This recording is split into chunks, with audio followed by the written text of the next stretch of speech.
Okay, 5x5's in chat. This is recorded, so people will be listening this back thinking, what the heck's he talking about? But this is a live show at the same time, and we're live right now to those who are watching in Space Coast Live, which we do on a regular Sunday now for Shuttle Sunday, which is where we're going through all the missions.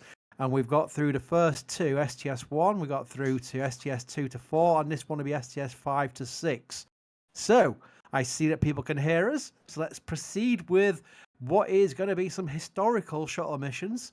Two very much unique missions. We were looking at the missions to come and we're thinking, well, each one's got its own little thing, which gives it an angle, which is quite, it's really good going back and just seeing how historic each mission was. They all had their thing. They all had something to say was different when you consider the space shuttles were all quite identical to each other. But I think we'll start with STS-5 because STS-5 was Columbia again, but it was also the first operational mission. So I'm going to start bringing up lots and lots of resources. And I will be starting with its actual mission patch, because I think mission patches are a big deal these days, aren't they? Let's face it. The mission patch for STS-5 was this one, and I think the older ones are really nice shuttle patches. So let's bring on who we've got joining us to talk about the wondrous sights of shuttle, which starting with Sawyer Rosenstein. Say hello, Sawyer. Hello, how's it going, everybody? And I see the 5x5s. In this case, it's 5 and 6 for the shuttle missions. Here we go, start early. Oh, gotta also, start it off that way. also bringing some sanity to the stream is Jack. Say hello, Jack. What? Do not bill me for sanity. What are you thinking? No, hey Oh everybody, my word. let's talk shuttle. Let's do this. Let's first of all start with the crew for this one, shall we? I've got a nice, lovely picture of this. The older pictures from the Space Shuttle program are quite cool because they actually keep the white external tank in the model. So they do look like they're basically ready to fly on the first mission, but they've all been lined up, ready to go for their missions in retrospect. But this is quite cool. This shows actually. Sorry, you want to talk about this? Look at the flight suits. We most people who are into shuttle in the end era of space shuttle, I should say, we're used to the pumpkin suits, but these are the blue, just basically like jackets, aren't they? It's basically the regular blue flight suit with the pressurized helmet. Yeah, this, after they deemed the shuttle operational, STS 1 through 4, from then on, they're like, all right, we don't need the pressure suits. That was just part of the testing. So they decided to go for comfort. After STS-51L, that was when they started the pumpkin suits. So from STS-26 through the end of the shuttle program, you had the giant orange ACEs, I believe was the acronym for it. Correct. So, These look uh, so good. They just yeah. look so. I mean, uh, in the worm patch, it's just like this is classic NASA. As much as How I'm Team Meatball, I will absolutely say for this era of shuttle, the worm fits. look how clean everything looks. Like they're so styling right now. I'm, And imagine a meatball on there. The meatball would ruin this. Would ruin the look. Look at that look. I think it's cool. I actually think that could come back into fashion if someone walked around in one of those that looked just cool. They wouldn't look like they're from the 80s. They'd look cool. I think it really is. I mean, the problem I've got with this is we'll get onto it, but eventually you see the problem where they had to redesign out this kind of lack of safety after 51L with Challenger, which was the last time we saw with these blue flight jackets. I'm going to go on flight suits, the flight jackets. The helmet was, I mean, would the helmet even do anything for them? I don't think so. There's nothing pressurized about this, is there, Sawyer? No, there's not. There's no pressure suits. It's just the helmet, which closed and locked the visors, and it did provide some oxygen, I believe, to them. But yeah, no. Otherwise, it's basically a t-shirt environment. Absolutely. I've got lots of photographs. I've got them in order here, all being Really, well. really We're quick. talking about, You know what? yes? Looking at this gets me excited to see.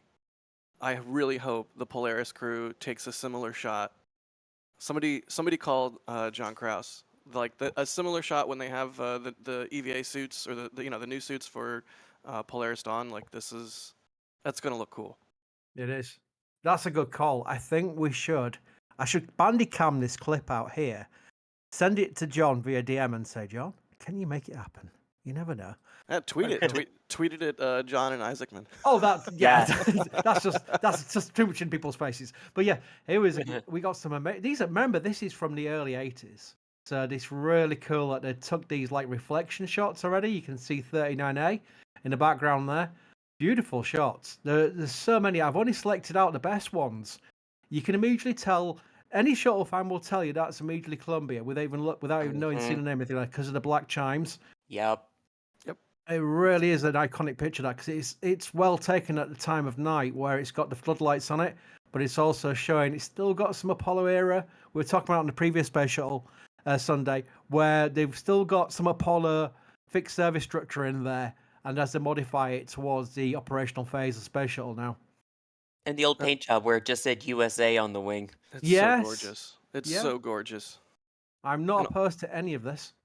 and all of these, I mean, it's fun to look at these, especially to me because they're film. Like digital cameras were not a thing, so it's really interesting to think about somebody shooting this on what is really like a far more challenging or involved method of shooting. Like all of these are so beautiful. These photographers are amazing. Yeah. And the cool Th- thing is, this is sorry. I'm going to bring you in actually because this is the 39A ramp. And what's changed with SpaceX is they've taken the rotating service structure off it. Everything else is pretty much the same, but there's a HIF down. Is it down here? Is it before or after the security gate? It is just before the security gate. Technically, it goes a little bit past the security gate because that's where they then open the doors when they roll it out to the pad. But otherwise, yeah, that crawlerway is no longer in use because there's a giant building in the way. And Yeah. SpaceX has, I believe it was what was it, a 20 or 30-year lease on the pad. So they're just like, yeah, we're gonna block the roadway. Very cool. So those crawlerway tracks now, in fact, where you're seeing is where we now set up remote cameras for launches out of 39A. I love Oh, that there we shot. go. Yeah. That's the HIF shot. Yeah, I love that Mm-hmm. shot. Very cool. Let's keep going through some really cool. Again, I selected some of the best ones. We've got so many photographs. I've taken most of them from L2. Some of them are public anyway, so I'm just showing them all anyway, regardless. But that's on the pad. You can see the crew axis arm is attached to the orbiter. And that's how they all were. Everything was identical from then onwards. This And was that a white, earlier. Sorry, I'll go back. The White Room, yes. yeah, no, I was gonna say that white room is actually at the Kennedy Space Center. You can walk through it during the bus tours. And you now.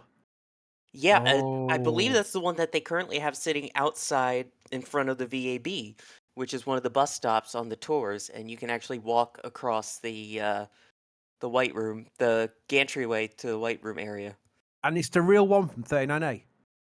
I believe it's one of them, yeah, Oh. and then it's impressive, yeah. Oh, sorry. I need to do that. I need to go on that. Oh no, if I ever get to KC, I'll be an absolute blubbering mess. I don't care. I don't care if anyone laughs at that. I will be No, because you if you you say that, but like nobody would judge you. One, because that's completely understandable, and two, I want you to know I consider it a crime against humanity that you have not been there. Like, how have you not been there? How can we make this happen? oh yeah.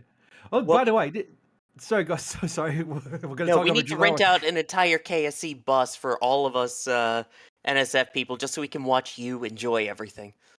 Yes, thank you very much. I was going to rabbit hole. I was thinking, well, what would I be seeing there if I went? No. We'll be here forever. I do like this photograph of Columbia. This is Columbia in the early days. This is before the battle scars. You can already see some of battle scars are actually forming there along this part here. This is not a mucky photograph. That actually is battle scars from the re-entries from the 4 previous times because she'd flown 4 times by then. This is the era of reusability. You can see where we get the booties from on the Raptors. This is where it was Rockwell had them on there. They turned into Aerojet Rocketdyne and they've moved through the companies. But obviously, at the early days of Space Shuttle program, it was Rockwell, and they basically put the booties on the back of the SSMEs. So that's how the old booties came from. Because when we And saw the the ohms. Raptors, yes, on the arms, weren't they more like metallic though, from memory? They were like They metal. were. Yes, and you can see on the RCS as well, on the Verna thrusters, you can see they're all covered up. And they actually had, we could go rabbit hole here, but sorry. They actually had like little baggies, little Yep. Tyvek baggies on the RCS actually during launch, and they would Uh-huh. capture the wind as they were launching and be pulled off by the aerodynamic forces. That's how they kept them covered. So they There's didn't get some any muck. there's some great video from inside the cockpit of it where you see them. It's these little paper circles they look like just flying away, and that's what was protecting it from the Florida weather. Yeah. We are that's a huge Shuttle Sunday. I have so many videos. As we get deeper into the missions, and especially the ones after RTF, after 107, we have so much content. So this is where you consider Space Shuttle Sunday. It's Shuttle Sunday. This show as kind of like training. We're going to present these things. We record them now and put them onto YouTube, so you get to see them afterwards. If you're not seeing it live, if you're listening to this non-live, you'll understand what I mean by that. But we'll actually have so much resources for future missions, especially the latter ones, the last 12 or so. We have so much. Those shows will be intense. I don't think we'll get them through. We'll do one mission at a time. That's for a fact, because we'll never get through 2 missions in an hour. Here we go. Payload time. Operational, remember. This is actual satellites they were launching this time. And you had 2 on this mission. Sawyer, would you like to talk about the 2 satellites in question? Or shall I? I mean, they were basically 2 early communication satellites for companies that I don't even think exist anymore, if I recall correctly. Satellite Business Systems and then Telsat Canada. They were both built by Hughes. Yeah, so you had SBS-3 and Anik C3 were the 2 that were deployed from the payload bay for this one. There you I'm go. so here. I'm so here for the 80s graphics. The 80s Yeah. telecom graphics. Let's do this. This is my wheelhouse. It's Telesat with a fancy S. Look Yeah. at that. Ooh. That's future. Future. Right? The fancy S lets you know it's futuristic. Yes, I it is, think it's isn't it? meant to represent like one of the waves that it uses to communicate back to Earth. Ah. Very good. Right, I'm going to go on to the launch folder. So, we're going to show some launch pictures first because I think that they're cool anyway. We can never go wrong with launch pictures. This is Columbia launching on STS-5. I have a lot of these photographs. I'm going to show a few of them. I got some video. The video of the era obviously is from VHS put onto digital and it looks terrible, but it's still cool to go back and watch these launches. But there are some wonderful launch photographs. Again, they had a lot of photographers out for these. I've seen some press site shots. They are packed. I mean, they are really packed. And it was kind of sad that during the latter missions of the Space Shuttle, apart from the last one, those press sites were not packed. Well, I mean, sorry, you'll know. I mean, you were there for the latter ones, weren't you? Yeah, it was kind of crazy how certain missions there was like no one there. It was almost dead, and then you get the final shuttle missions, and it took me 3 hours to move a mile and a half, 2 miles just to get to the press site that day for launch day for 135. So yeah, Wow. and yet 130 was not as crazy. There we go. And there's 39B over there waiting its turn. It had to wait a long time for its first shuttle mission. Again, they're both former Apollo pads.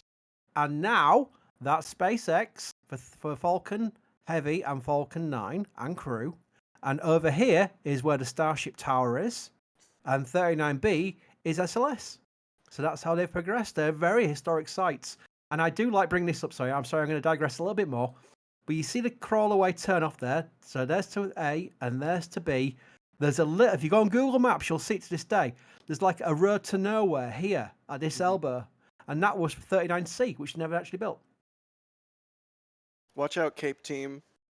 Oh, I've driven along Chris- that road. I've been right next to that road to nowhere. Oh, again, another thing I'd love to do. Because I've seen on Google Maps and you're thinking, I just think if they'd actually, gone forward with a plan after Apollo and gone for the Mars missions and hadn't cancelled everything back and decided to recycle back to what was the potential of reusability. So that was obviously a selling point. This fast turnaround space plane that could launch cargo anywhere and do all sorts of things in space. And of course, the problem being that they came across the slow turnaround and it came costly and it wasn't particularly safe. And yeah, it was a shame really, because you could see where the attraction was as an alternative to what was an Apollo program that was no longer really needed because it was a space race and they'd won it. So they're kind of like, where do we go next? Do we do Mars, which is going to cost an absolute ton of money? Or do we go for this like reusable space plane? And you can see where the tipping point was there. They're thinking, right, let's just not throw all the money at Mars. Let's try and get low Earth orbit, our domain. And unfortunately, the vehicle itself didn't provide the promises they were all looking to get out of it, which was basically turn around within a week. That's what they're hoping for. The orbiter to turn around in a week, and it just never became that. I mean, the whole grand plan was like, build the space bus or the space truck, build the space station with it, build the Moon and Mars vehicles. Obviously, materialized, but it makes sense on when you lay it out that way. It's like, yeah, reusable space plane. Let's do this. Yeah, absolutely. I do believe I have a launch video now. The preview file is not showing, so hopefully I don't just show some random video of horses when I click on this. Oh, thank goodness for that. Phew. It wouldn't show the. I might have sound all Well, I'll start it off a little bit. Here you see our engines firing up.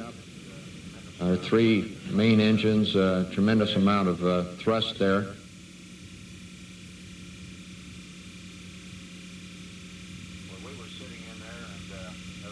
Well, we were sitting in there, and there was quite a racket going on. We saw that tower go by just very quickly. I couldn't believe how fast it went by. This is an experience that we'd like to have every week. After we got a few hundred feet into the air, we were into the roll pitch maneuver. Bob, why don't you carry on with someone else? Well, as you all know, very shortly we found ourselves 2 minutes into the flight here, coming up with the SRB separate. Let's make sure I don't talk over them, because that is actually the astronauts talking about their mission post-flight, and I found that more interesting than the actual launch video itself. So it's low quality footage, obviously from the 80s, not from a VHS, maybe not even VHS. It was just really cool. But we had some little insights. I do believe this shows the actual SRBs coming down for splashdown, which is the first time they filmed it, which was really cool. Here we go. By the way, that was the voice of Vance Brand, I believe, the commander, who then passed it off to And Bob are there Overmyer. for us to Oh, thank you, Si. You're welcome. retrieve. Absolutely spectacular shot here. Meanwhile, we're on the second stage, which the only words I can describe it were just absolutely smooth as glass. It's just unbelievable, just kind of a humming noise in the background, and that's about all you can say. It was just so smooth. It's interesting to note here that after Ken lost his SRBs, they diverted all the photography to the SRBs, and we're pressing on. Who knows where we are?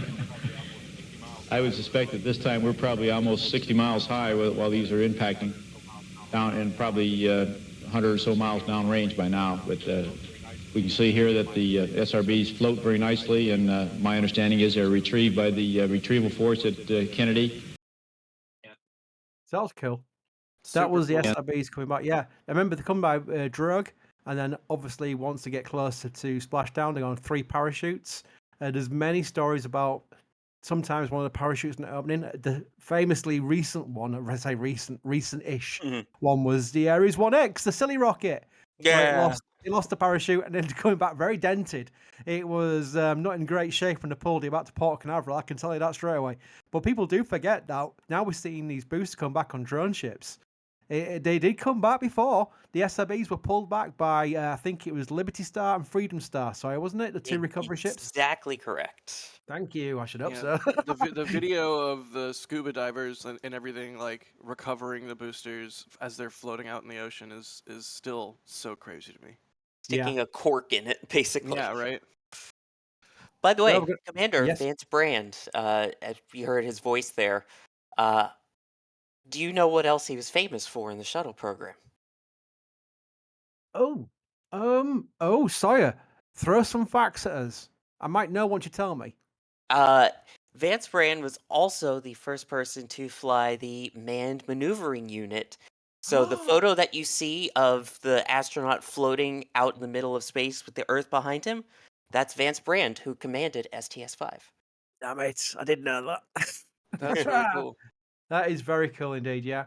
And here we go. Here's some pictures, some unique pictures here, because you can see there on the screen at Mission Control, you can see it actually deploying one of the satellites. This is the first time an operational mission was doing that. So that picture there, then we've got the actual pictures from the orbiter itself. These are the aft windows on the flight deck showing the deployment. You can see here that in this era, I'll show a video as well, they actually spin it up inside the payload bay. So it's spinning, and it just pushes out.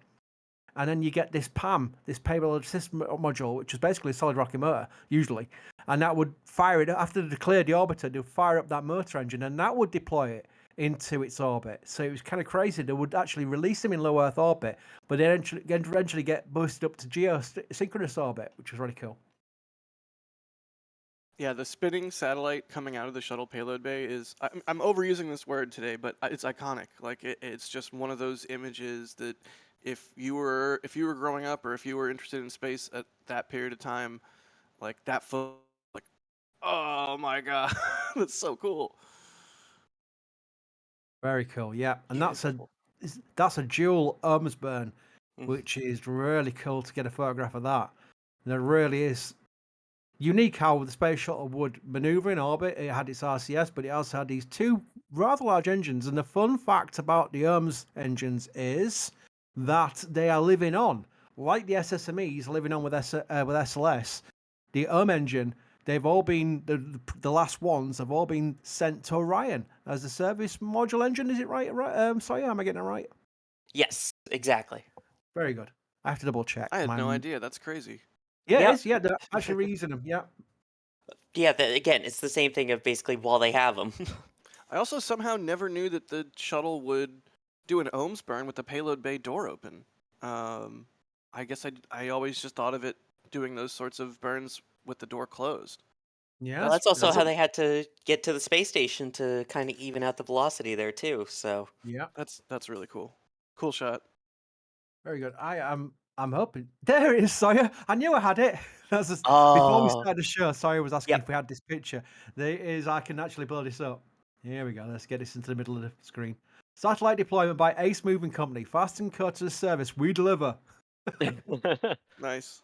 I Oh, love that that's cool. shot. Yep. I knew I had it, Sawyer. That's why I was like, Yes. I'm sure I had it somewhere. I just downloaded so many photographs I couldn't remember. But I do also have a video. Here we go. If it'll show it. Hang on 1 second. There we go. The quilted pattern on the sunshield is really not that quilted. It's just that with the stark relief of the bright sun on the side throwing the shadow. Watch the spin start. And this we think is what you on the ground saw because this was being sent back by television.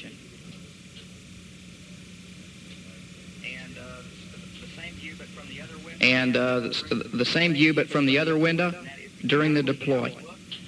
And that is exactly how it looked. The only difference, in real life, there was a large and loud bang just as it let loose, which got our attention, believe me.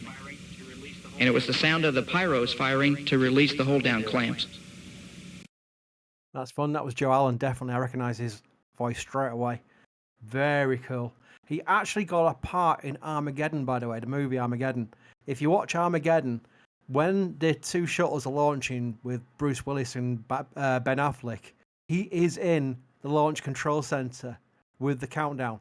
That he's actually got a part in the movie of it, which is really cool. I really like how they did that because it was a silly movie in many senses, but that was a cool thing where they did a hat tip to some of the history of the shuttle program, which they were trying to envision as still working at the time, which of course is a bit silly, but there we go. I'm going to move on to the landing part, but I basically want to make sure this is interactive. And we do have a panel that if you do have any burning questions, we might not be able to take them all, but we'll try and take some which are quite relevant to what we're talking about. If you do Anna Spaceflight in chat first, it'll come up in our panel. I just want to thank some people as well, because we don't do these for super chats and whatever. We do it because we want to do it and it's fun. But we've got RC Horseman who gifted 5 Red Team memberships. Thank you very much, RC Horseman. Every single time I see you on a stream. And Dan Elgon has gifted Red Team membership. Again, appreciate your support, and it's very important I read them out. I know people will be watching this, mainly watching this back as a recording, but this is the live show right now we're recording, so we're thanking people live at the time. There we go. Right, let's move on to... This is cool. This is probably the first time they had a camera filming re-entry. Here we go. So you can see the old flight deck here. This is before they moved to the glass cockpit, which is more iconic. This is back to the old days of dials and strange contraptions which don't look quite alien to me because I'm so used to the glass cockpit. Don't know about you, Sawyer. Oh, yeah, I mean, it's gone through a couple different iterations, but if you look at this compared to when they powered up the orbiters for the final time, it's night and day. Yeah. And I think I've got a video. Let's see if I've got this lined up correctly. There's been an echo on the videos. Is that Front just the cabin. video itself? Watch the windows here and over The here. videos, I'm pausing it now. The videos are kind of echoey. Jay will tell me if there's two feeds coming through. I don't think there is. But the videos are kind of like they're presented in an auditorium, and you can hear the microphones probably way back in the back of the room. So they're probably It's getting like a an 3 echo or from 4 that. second delay, but Yeah, I mean, it sounds like it's coming from the video itself. I don't know. I see people in chat Could be. mentioning it. It doesn't bother me. I think it's kind of cool, honestly. yeah. Okay. We'll keep going, and Jay can work out if I'm doing something wrong, which wouldn't be a surprise to me at all. I can see I've got a message, but it's probably in the wrong channel. Here we go. Also, Let's see. Also, Chris, can you send me a link when you get a chance to the video of that satellite being deployed? I need to use it for something. I will do. Yes, For research purposes, right? Yeah. apparently the echo might be coming from my microphone. I'm going to turn the video down. I don't know if that'll affect the audio coming through on the actual channel itself. I'm pressing play again to see if that makes a difference. Can you now hear anything or nothing at all? 'Cause if you can hear nothing at all, that won't work. Nothing. Right. Nothing at all. Okay. So we're going to go with the echo. I will mute my microphone while we're playing the video. That might work. How about that? You I see, mean, we're don't troubleshooting this. There we go. Right. don't. It's not a super big deal, but Okay. let's see what Let's happens. try that. Let's see if this helps. Windows here and over here. Absolutely spectacular footage. We've never been caught before. Might explain that the light up above is switches and lights on switches. Down below, the bright areas around our instrument panel. But now you see the sky starting to turn rust color as the vehicle heats up. And it's like being inside a neon sign a little bit. It gets brighter and brighter and then stays for a good part of the re-entry. We re-entered during the night time, and so we could see this rose-colored glow for a long period of time. Here's the picture taken from the TV chase airplane of the orbiter as it's coming in on the approach. We're still above the overcast at this time. We'll pop through the overcast very quickly. Came out below. Of course, we were landing around sunrise, so you can see the reflection of the sun off the ship. Makes a very nice picture. We were down below 10,000 feet at this point on our 19-degree glide slope coming for pre-flare. The pre-flare maneuver is just a pull-out at 2,000 feet, which occurs over the Edwards dry lake bed that you see in the lower part of the picture here. And we were shooting to land on a concrete runway, which will come into view a little later.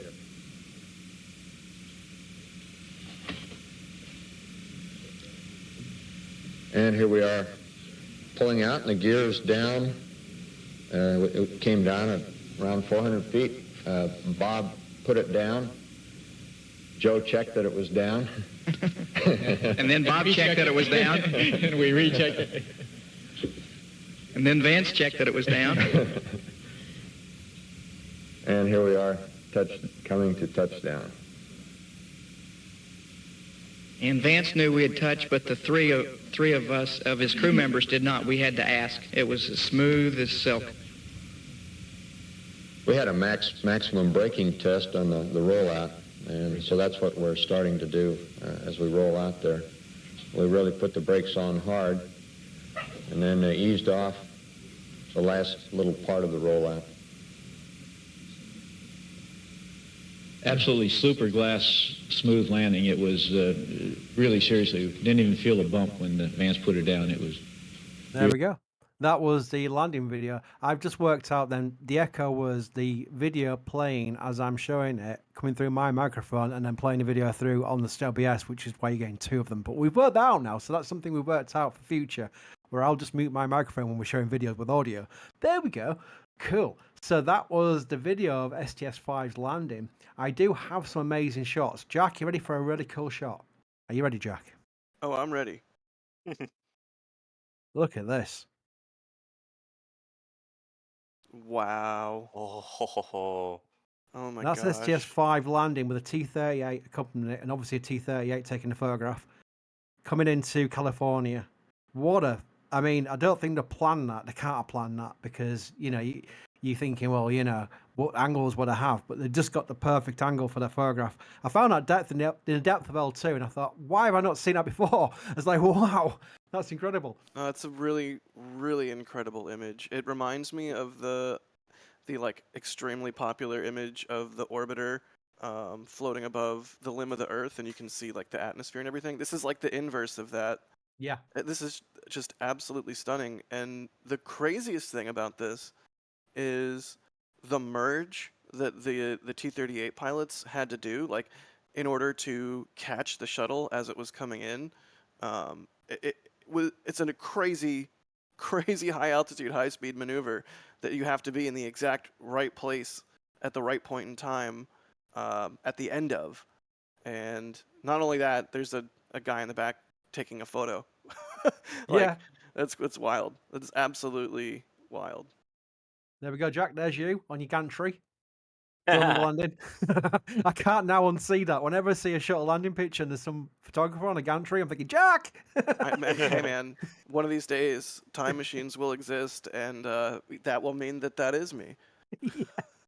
Brilliant. So we've got these lovely landing photographs. I must admit, they're very nice. And it moves on to post oh, flight. Here we go. They can see the old Purse trucks. They advanced them no end Wow. later in the day, wow. but that was a great reflection shot though. It was really good. It was kind of cool that there's some landings at the dry lake bed area, even though it's concrete runway, obviously after the initial flight, where they came over water. There was water on the dry lake bed, which is weird. So they had these they called it carrier landings because they felt like it was a carrier landing because they had like one shot to land and they were coming over water before they got to the actual landing strip itself. It was really cool.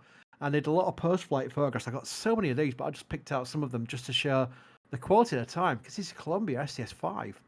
And you can see it's Gorgeous. not looking too bad. It's looking pretty good. Everything's looking pretty much in good shape. So they already learnt. And the synergy here, most people in this channel are Starship fans. I can acknowledge that straight away.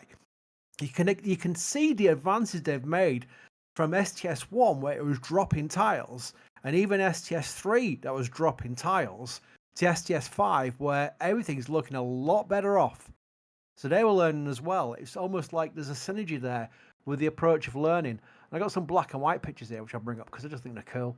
By the way, while we were talking about the landing for a second, you heard them talking about how they were doing the full brake test, Yes. basically to see, how the brakes held up at that point. Later on in the program, there was a little bet between all of the commanders to see who could get the shuttle to have the shortest rollout without basically destroying the vehicle and the brakes. And if I recall correctly, the winner of that was Eileen Collins on her flight. Oh, that'd be great. Eileen Collins is a hero to me. Her command of STS-93, which is a future Shuttle Sunday, in a number of weeks' time, was absolutely legendary. I mean, that was a launch and a half. When we get to STS-93, that is a candidate, by the way, for our live coverage of a shuttle launch, which sounds weird, I know, but we're going to do a shuttle launch as if it was live, and we'll do it as a live stream, and we'll pretend it's live. I mean, the fun thing is all of us commentating on it know exactly what happens, but we'll do it as if it's live, and I think it'll work. We'll have to format it, but STS-93's launch is so dramatic. I think that is a big candidate for something we'll cover live. As And a Chris, you've actually regular. covered. Did you do live commentary? We didn't have live commentary for 135 here, did we? No. Space Vidcast, Jeremy and the gang did the only non-NASA shuttle launch live stream. Video, Pioneers. I Yeah. should say, All right. because I did a live audio commentary of the final shuttle launch, actually. Oh, that could be. Have you still got it?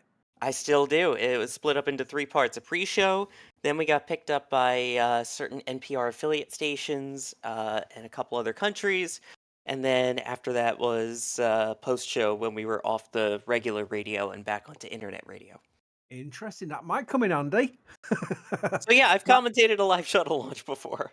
You know what? The fun thing is, we'll definitely do 135 at one point as well, because that obviously we've got so much resources on the final missions. We could easily patch it all together as if it was like a live stream, so we could get away. We could totally get away with it.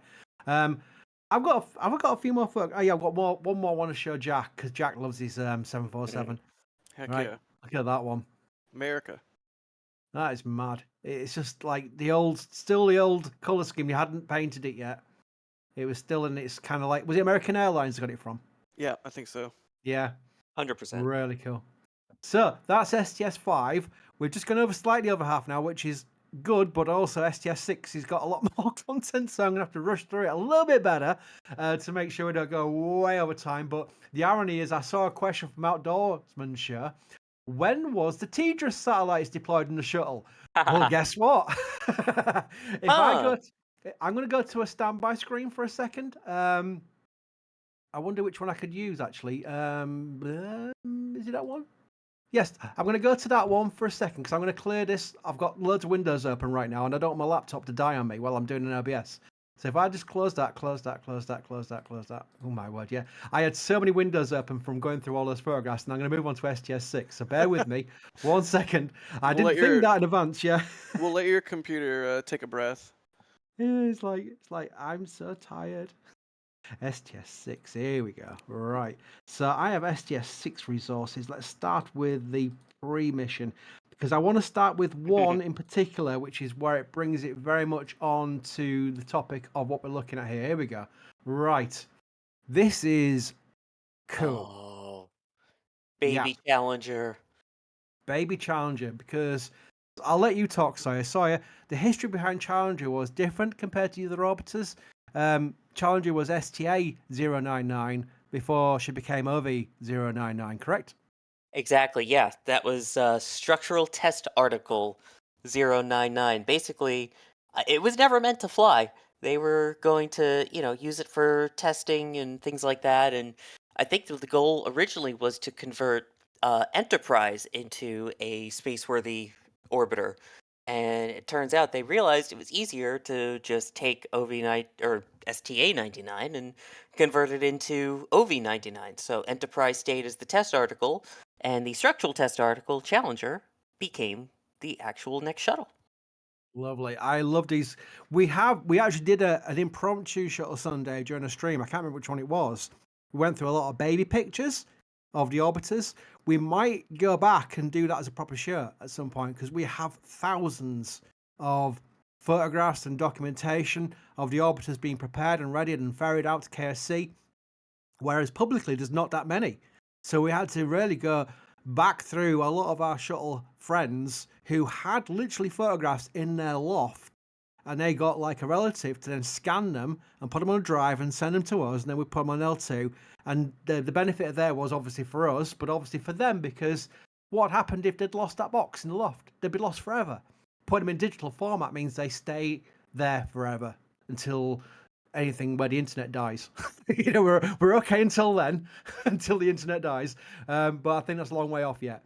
And you can see here more preparations converting her from OV-099 to STA-099, which is really cool. And there's a ferry flight again. There's the old. It's 905 again. Yep, 905. Beautiful overhead picture. T-38 again. They always got escorted by T-38. It's kind of like a thing for them. Really cool. I've got another one here somewhere. By the way, for those who don't know why we keep asking, there were two SCA shuttle carrier aircraft. There was NASA 905 and NASA 911. Absolutely. And these photographs, I believe, were taken at the event we covered on previous Shuttle Sunday, which was on the end of STS-4. President Reagan and First Lady Nancy Reagan were at Edwards, and they basically were stood next to Enterprise on a podium, watching Columbia land on STS-4, and then gave permission to 905 to take off with Challenger and do a flyover. It was the only time they had three orbiters together at the same time. And there you can see the flag because it was July the 4th. Everything came right. They'd landed on July the 4th, so they could do this big July the 4th thing where they did a flyby with Columbia on the actual landing strip, Enterprise at the presentation, and then the SCA carrying Challenger overhead on the way to KSC, which was really cool. Look at that. How patriotic is that? And amazingly, there was only ever one shuttle launch on July 4th, and that was STS-121 in '06. It was. I'd love to quiz next, and I got that one right. uh, that's great. Look at the map. I mean, again, that's why it's iconic to so many people. We've moved on now. It's been retired over a decade. We have moved on, but there are a lot of people who will remember the space shuttle. And I think the cool thing about shows like this is, I guarantee there's probably some young kids who maybe just got into spaceflight because of SpaceX, and rightly so, and that's great. And they just get a little bit of history, a little bit of context. Sometimes I go on about, how Starship is everything shuttle wanted to be. And by that, I mean the capability, the safety, the turnaround, the rapid reusability, the full reusability, things that the space shuttle presented and promoted, but was never. Whereas Starship might actually achieve that. Again, there's a lot of challenges to come yet. It's not a done deal, but so far so good. Based on what Starship's doing development-wise, which reminds me, I got an article going to go on after this from Adrian. Speaking about Starships, that reminds me I need to do some editing shortly. I'm just going to bring these photographs up in full size in my preview so I can actually see what I'm looking at. Helps, doesn't it? We were talking about TDRS, weren't we? There we go. There's the payload for STS-6, and that was the first TDRS to be launched by the space shuttle. And TDRS... We did have a question from Outdoorsman Show asking when was TDRS deployed on shuttle. There you go. Yeah, STS-6. It's absolutely why I read it out before I moved on to STS-6, because this was the first one, and I have a lot of resources on this one, so stand by. But here's the patch for it. Again, I love these patches from the old missions. Oh yeah, that's great. They really are. They're just minimalistic, but they're great, and they tell the story as well. Yeah, the 6 stars for STS-6. The little details that they put in. Like the other one for STS-5, the reason it was a star shape was because 5 points for STS-5. There we go. Here's the crew. Now, I think some people who are in the show might recognise at least one of those astronauts. Sawyer, maybe you want to introduce the man, the legend that is Story. Yes, boy, do I have a story to tell. And that is Story Musgrave, who's the bald gentleman in the top right of the screen there. He is one of the absolute legends of the spaceflight program, especially shuttle. He flew on 6 different shuttle missions, and if I recall, is the only person to fly on all 5 space shuttles. So he's had quite the career. I believe at one point he even tried standing up during a shuttle reentry. He's quite a storyteller, that's for sure. Yeah, And absolutely great. very experienced. But this was his beginning, his humble beginning on STS-6. Yep, I'm going to go through some processing pictures here. Here we go. Here is Challenger arriving at OPF2.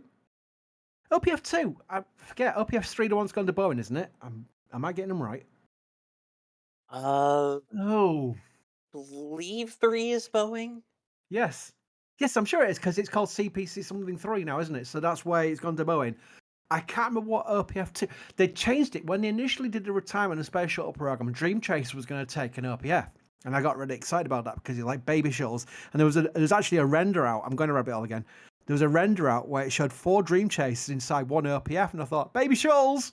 Just put the real shuttle back in there. It looks like some kids. Oh, I think it was that all of the Starliner stuff was going to be an OPF3, and OPFs 1 and 2 are now for the X-37B. Oh, yes. Yeah, I know US for Air Force. sure, now that I think about it, it's kind of funny. There's a very, the secretive military plane that we have no idea what it's doing.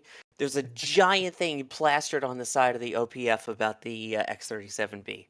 Yeah, there we go. There's a teacher satellite getting prepared. There's lots of cool photographs showing how it was delivered to the orbiter, which is something the payloads were regularly done with. But I'll quickly move on to these transfer aisle first, where Challenger's been lifted by the crane over the transfer aisle into the high bay for mating with the ET and SRB. Remember when they did a full shuttle stack? They'd first of all stack the segments of the SRB, then they'd make the external tank to the SRBs, all on the mobile launcher platform. And then they'd bring the orbiter into the transfer aisle, lift it over, and mate the orbiter. And that was the full stack mate. That's how it worked. if I recall correctly, too, this was also the first time that they used the second iteration of the external tank, Oh, where there we go then. they've been doing, they did upgrades throughout the entire program, and they all got slightly different names. I believe STS-6 was the first one that used a lighter version of the external tank. Was it SWLT or something? I remember the acronyms for the lighter weight aluminum they used on the external tank. I didn't know it might not have been STS-6. I'm sure that This came on further along. I believe this was the LWT, just the There we lightweight go. tank. Yeah, and then they moved on to the S one. The S, yeah. There we go. SWLWT, yeah. We need a Shuttle Sunday on external tanks. There we go. It's a fun story. Is we've got a massive collection of from Mashoud, which is sorry, Jack, go on. Still sitting out in the field in Florida. I've got a picture of that somewhere. I wish I'd know. If I knew we were going to start talking about external tanks, I'd brought those pictures up. Damn it. Well, I ask because if we did do a Shuttle Sunday on external tanks, it'd be really cool to send someone from the Cape team out there with a live pack, and we could look at the. No? Okay. I do know Julia has taken pictures of it. And we have the collection. That's why I was talking about L2. Oh, sorry, We've you got were the yelling at collection. me in chat for something else. I thought you were Yes. saying, no, we can't do this. Oh, no, we absolutely could do it. I was yelling at you for, Unspecified crimes. well, yeah, from the post-show for NSF Live, yeah. Anyway, we will do more external tank stuff as we go along because there'll be some missions like DoD missions where there's very little photographs. It's like the NRO missions where they just don't show stuff, and we'll have opportunities to pan out those missions with side topics like the external tanks and things like that. This is I've got the coolest thing is yet to come. Trust me, it really is cool. But here is the payload canister that they would put the payloads inside, and there's a NASA truck. I'll bring this up. It's all got purges and everything like that, so it keeps the satellite nice and happy during the environmental things. But these are the ragtag fleet of strange vehicles. That's one of them at KSC that were involved in the space shuttle program, because they would then roll that out all the way down to the pad and put this canister with the payload inside a rotating service structure. Then it would close the rotating service structure with the payload bay doors opened at the pad and insert the payload there. That's how to do it. It was kind of crazy.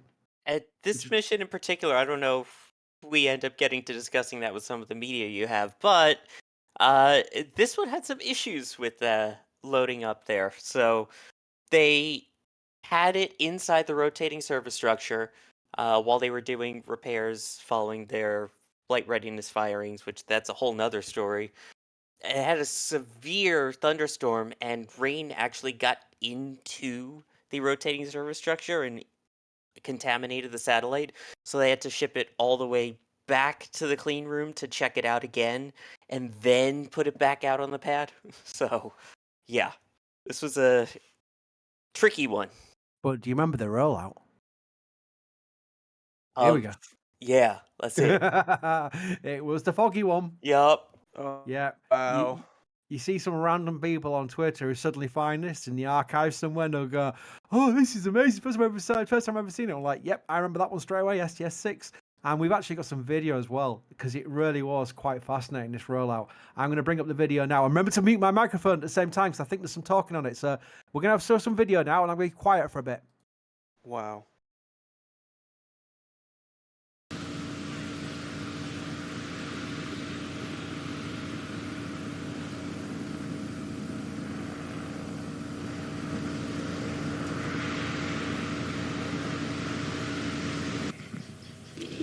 This is Kennedy Space Center. The view we're now observing on the television is not a fairyland scene, but is actually Pad 39A and the Space Shuttle Challenger. Challenger was rolled out of the vehicle assembly building this morning about 4:19 a.m. Eastern Time and is now moving the 3.5 miles to the launch pad. Dense ground fog today is making the scene a little bit surrealistic, but beautiful nonetheless.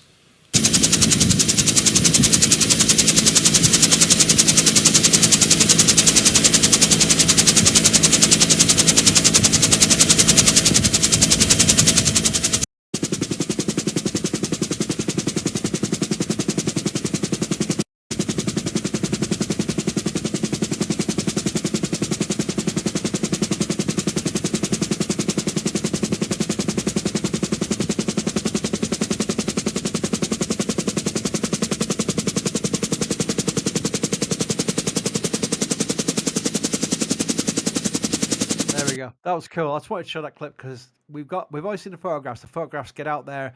I think NASA history put them out quite regularly because they are quite iconic. But the video is, I don't think the video's been seen before, so I thought I'd put the video out. It's an old NASA TV video from the archives, which they've all been deleted, by the way. A lot of the NASA archives on things like this video, which was like NASA POA doing it, they've all been deleted, but luckily people at the time recorded them. So we've kept the recordings back, and that's where I just love showing stuff like that because it's getting an airing for the first time in probably decades. So that's really cool. The launch itself, here we go. First of all, some pictures. Shall we show some pictures? Here we go. Look at the arc on that. Wow. Really cool. And Yeah. this one, this mission took quite a while to get off the ground, not just the contamination of the satellite. You know how we talk about the hydrogen leaks and shuttle? Yeah, this was the one where it really reared its ugly head. So they did their pre-flight readiness firing, and it turns out that they were getting a bunch of liquid hydrogen that was happening in the thrust section. So that was kind of an issue. So they went and did a second one, and it turns out that there was a crack in the number one engine. So they replaced it with a spare. That spare also had cracks in it. So a third one had to be ordered from Rocketdyne and then sent out. And so while they were at it, they checked engines number 2 and 3, and they had leaks as well. So they had to basically replace every single engine on Challenger to get to this picture that you see here. The fun thing about this picture here is not just the launch itself, which is very cool, but you can see the old milk stool from the Apollo era. Look at that. So that was from after Saturn V had launched the Apollo missions to the moon. They had a few missions where they were launching just the Saturn, was it 1B? And because the fun thing here is, right, I'm going to try and get this story out in one go. The fun story here is NASA said, well, the mobile launcher is too tall for this rocket. And they said, why don't we just build a milk stool on it? And then we could do it that way. And they go, that'll work. Whereas today, with SLS, with Block 1B slightly taller than Block 1, NASA said, shall we just make the umbilicals a little bit higher to cater for that? And they said, no, that'll take too long. Let's go and spend another $1 billion on the mobile launcher. So they're building Mobile Launcher 2, which you can see in our flyover pictures. And Eric Berger is particularly a fan of that approach. So why build one when you can buy 2 for twice the price from the film Contact? That exact spot where you see the milk stand now, yeah, that is where they're building Mobile Launcher 2. So if you look in the flyovers, it's the exact same spot. Really cool. And this is like 1980s, early 80s. This is KSC. It has changed a little bit since, but you can just see you can pick out the landmarks, obviously. But the OPFs were built around here. Look at the crawler transporter down there.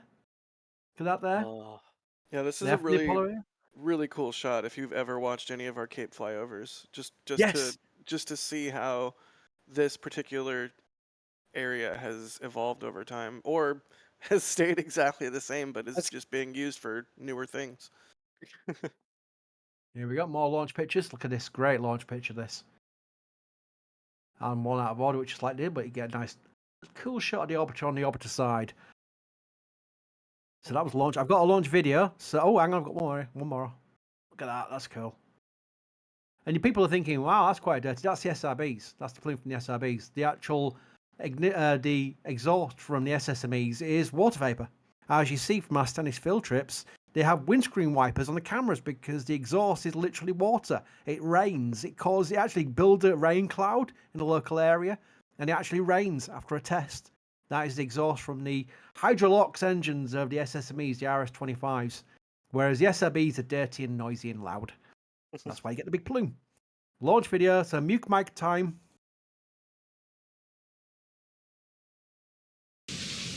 This is the ascent liftoff for those of you who weren't fortunate enough to be there. Very fortunate from our standpoint, but I understand from the folks on the ground it was one of the clearer days we've ever had in Florida. When the solids get a hold of you right here, you know you're going where those solids want to go, and you hope that something keeps them pointed in the right direction because you're on your way. The roll, as reported before, was not disconcerting or confusing in any way. You know, that's about a a 90-degree roll there as soon as you clear the pad. As Bo said, we were kind of prepared for more shaking and clattering and vibration than we actually had.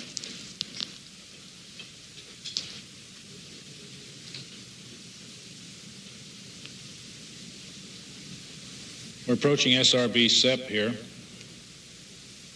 You can see tail off. There are the SEP motors, and as I say, those cause it to fall away in the right direction. I'm actually going to pause this bit because I've got part of the mission here, but I actually did forget to mention that STS-6 was also unique because, as with the first flight of every orbiter, they had to undergo flight readiness firing testing, which was a static fire test for a space shuttle. And we mentioned that before, but I just want to show the flight readiness firing for STS-6, or for Challenger, I should say. The only time you need to do it is when, basically, where Sawyer's problems with the engines came up as well. So I'm going to pause again. Start. 6, we have main engine start. All 3 engines are up and running. So 20-second firing. We have approximately 7 more seconds remaining.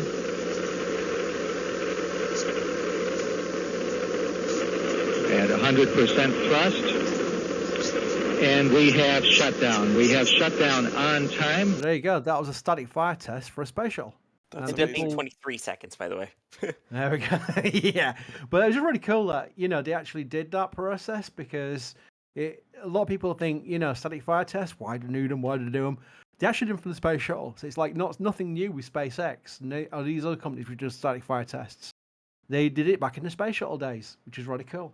Now, the mission itself, we can go on to, if I can click on the right folder, because I've got so many resources here. I'm not actually showing all the resources, by the way. I'm going through the highlighted ones that make sense. Can I just thank, I want to thank Apocalypse Cow. Every single time we do a stream, Apocalypse Cow, Danger Moo, name comes up. Gifted 5 Red Team memberships. Thank you for doing that. I really appreciate it. I'm going to come to a few questions when we get to the end of this, but to keep it in order, I like this picture here.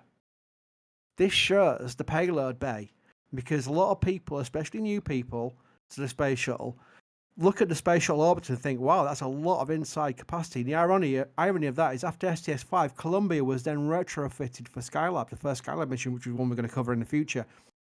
So they did actually utilize the payload bay for habitable volume, for experiments and things like that. But most space shuttle missions, it was just the top part here, if you can see my cursor, the flight deck and the after the flight deck there. That was the crew part with the mid deck as well below it. The rest of it was all payload bay.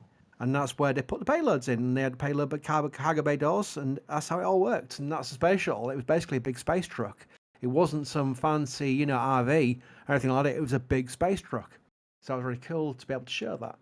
This was the satellite in question, the TDRS. And it just shows what tracking data relay system is, because it had many of them in orbit in the end, and that's how they communicated between space and Earth using these TDRS satellites. And you could sometimes see like a gap in communications where they'd have like an LOS for a bit.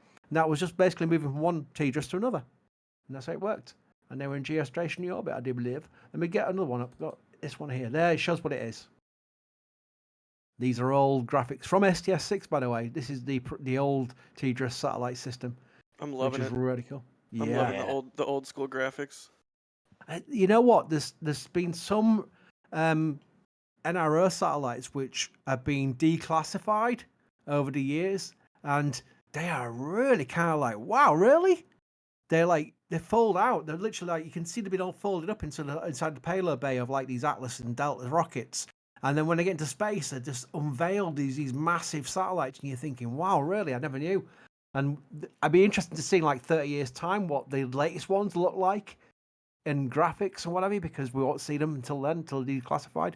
But it's really cool, and you can see it being deployed here, which is really fun as well. And I'll play the video which shows deployment sequence, because that's where I paused it. There's the EVA, which is on this video as well. The first ever shuttle spacewalk. It was supposed to be STS-5, but they had issues with the suits, and so they struggled, and eventually they just called it off and said, we'll try it on the next one. Here we go. And this, again, narrated by the crew, so I'll mute my microphone so you don't hear me or echoing or anything while we're showing this part.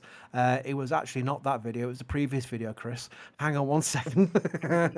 That one, and then we do that one, and then we skip forward to here. I've got quite. This is the ascent. It came straight out of the ASE, the Airborne Support Equipment, with no rates, just that, again, at its 0.4 of a foot a second, which isn't all that fast. And now at about a minute after deploy, as we thrust backward toward it, and you're not sure the thing is really clear of the orbiter, but that does cause you to pitch down also or away from the thing. But nevertheless, it gets its attention when you're thrusting back toward a 17 or 18 ton piece of metal in the sky.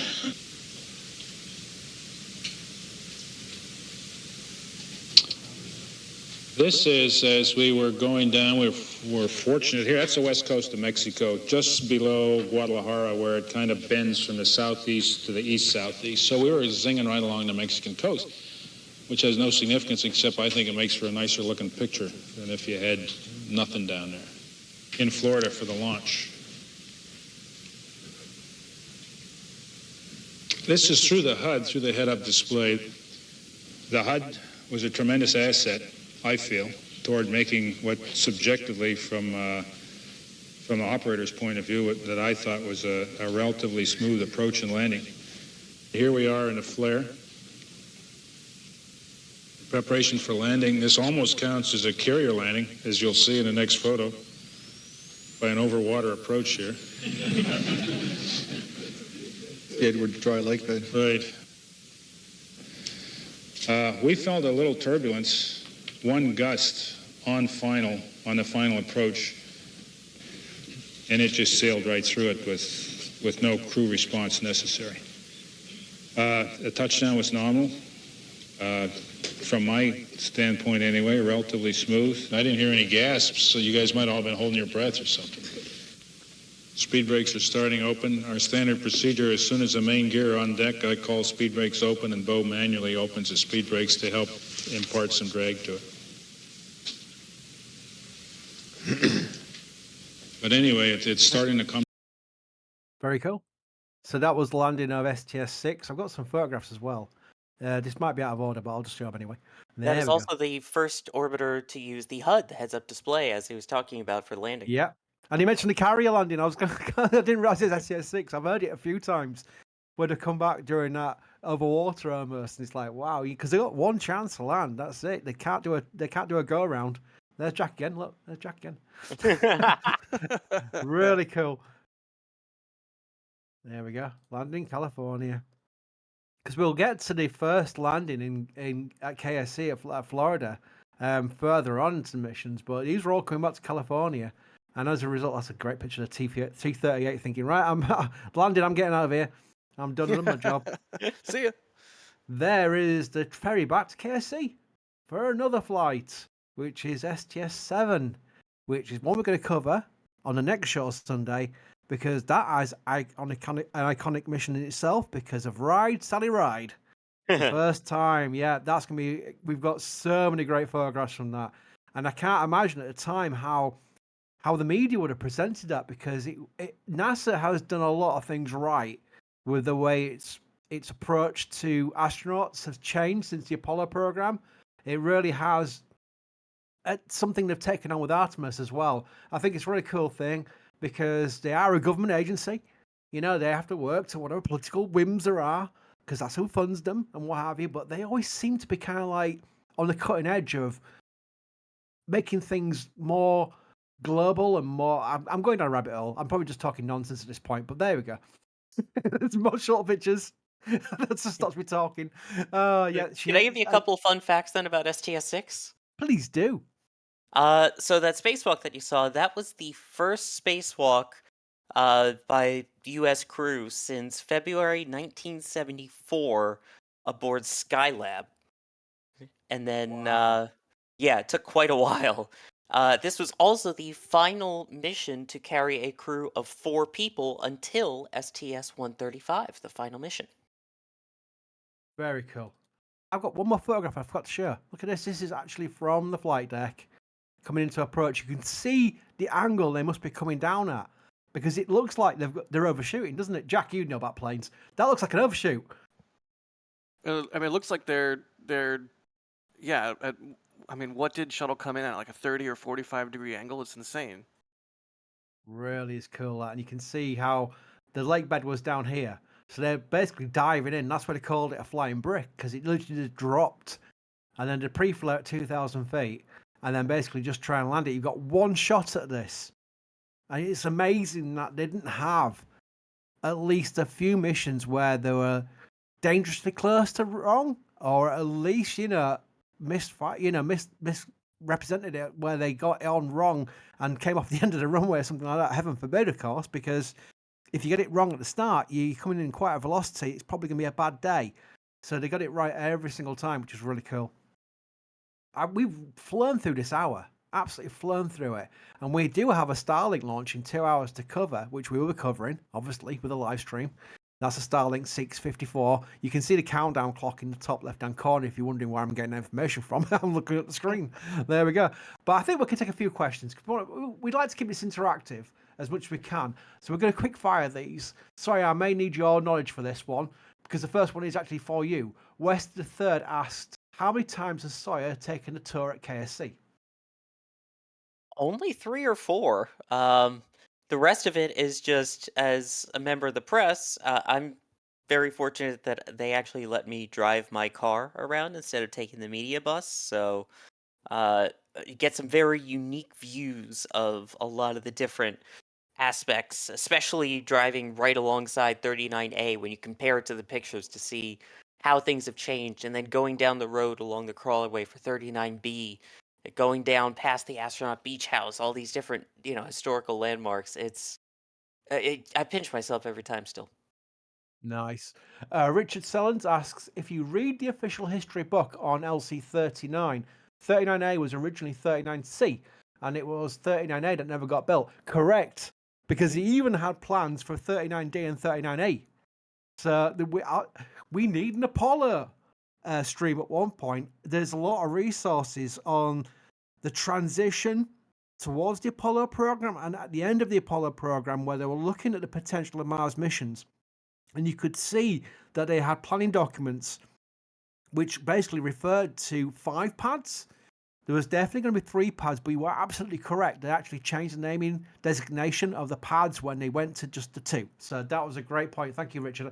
It might help if I put the actual point into the channel itself so you can see where I was talking about it there. Kaden Coupland asked, how long did it take them to realize that they could handle the shuttle like a normal plane and fly it as often? Well, I think we could go back to the alt tests. The alt test, which was the approach landing tests with Enterprise, was where they released Enterprise for the back of the 747 SCA and then brought it down for a landing. And they did, I think it was 5 tests, wasn't it, Sawyer? One of them was quite dodgy. There was actually a video on YouTube out there, if you search for it, where you can actually hear the pilots talking about their landing, and they are swearing like troopers. They are not happy with bringing it back, because they're having so many oscillations or whatever, and they're bouncing around the runway. But I think they probably realized they could bring it back like an airplane, or at least, like a crazy airplane, with these alt tests. What do you think, Sawyer? I think that's, probably the best way they did it. And as you mentioned, there were 5 free flights. They did a bunch of captive flights before that, but I think that's also when they realized, though, that it's not necessarily just a plane. It really is a flying brick. So, it's plane. I think it's plane adjacent is the best way to put it, even though we call it a space plane. Yeah. The funny thing is, all this lessons learned have been applied to Dream Chase, if you think about it. Dream Chaser is, they call it a baby shuttle. Sierra Space call it a baby shuttle. It's not us being fluffy and making names up. They actually themselves, the company, call it a baby shuttle. They have no problem with that at all, saying that, because it is it's a lifting body design. It's the same kind of idea. And you could say probably reasonably the same with 37B. Possibly, because that is coming back to a runway. It's still a space plane, if you think about it, in respect to how it comes back, and all these have been lessons learned from the space shuttle program. And before the space shuttle program, they had the HL-20 and other lifting bodies like that. Jack, can you think of some old lifting bodies? Because I know you've taken pictures of them when you've been on your photo tours.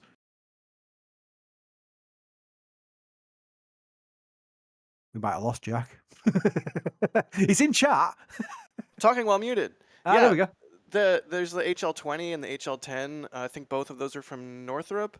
A whole bunch of different like blunt body, lifting body type designs where it doesn't really look like a plane, but it does generate lift from the fuselage. Those are really cool, and sort of what the shuttle was supposed to be or conceived as much, at the very beginning of the program before it sprouted some giant wings for cross range and, a bunch of other compromises were made. Those lifting bodies are really cool. There we go. Well, I think that rounds up a very efficient hour. Again, I'm glad we picked 2 missions rather than more, because when we did 3 missions last time, we were really going over time.